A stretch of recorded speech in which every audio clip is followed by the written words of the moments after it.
Assalamualaikum warahmatullahi wabarakatuh. Hai semuanya, nama saya Desti Anggraini Emilinda, mahasiswi Institut Agama Islam Negeri Syekh Abdurrahman Siddiq Bangka Belitung, Fakultas Tarbiyah, jurusan Pendidikan Agama Islam.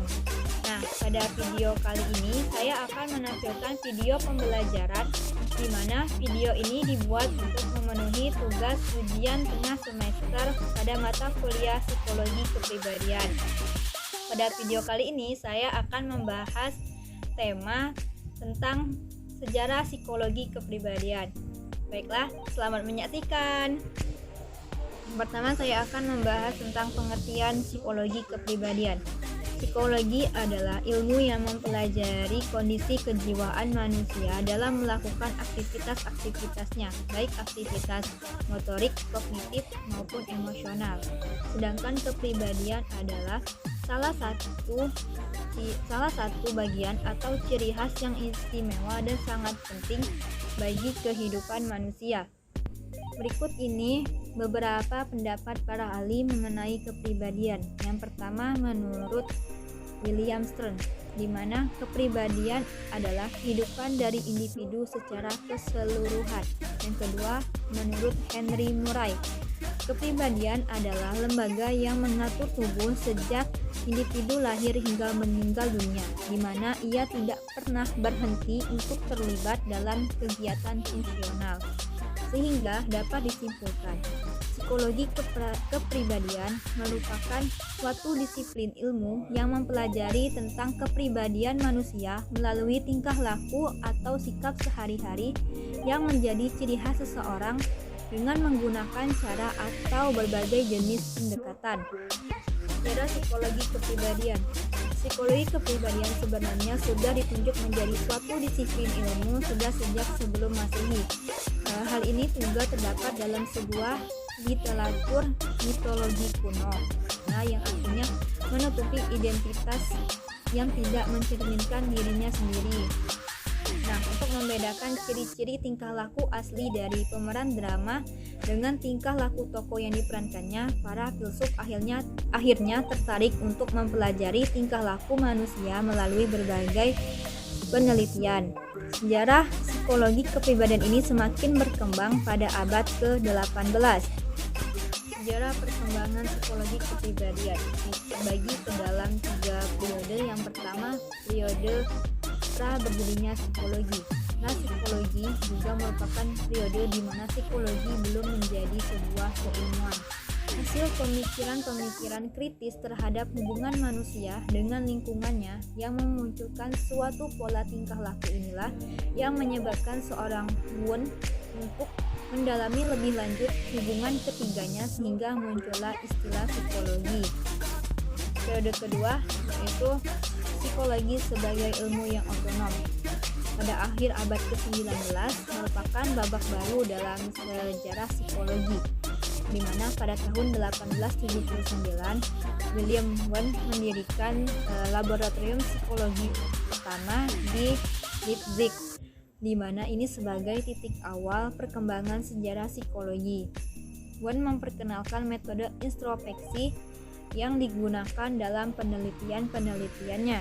Kemudian Edward Brevet Titchener mencoba menyebarluaskan ajaran Wundt ini ke Amerika. Namun orang Amerika ini kurang menyukai teori Wundt karena mereka menganggap teori Wundt ini terlalu abstrak dan sulit untuk diterapkan secara langsung.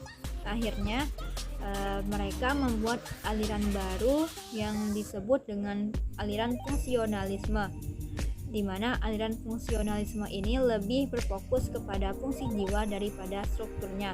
Tokoh yang mendirikan aliran fungsionalisme ini yaitu William James dan James McKinsey. Periode ketiga, perkembangan psikologi modern. Terbentuknya psikologi modern ini tidak terlepas dari tokoh-tokoh psikologi di masa lalu. Aliran modern yang muncul pada perkembangan psikologi ini adalah strukturalisme. Namun karena banyaknya pendapat dan pertentangan, maka muncullah banyak aliran-aliran psikologi lainnya.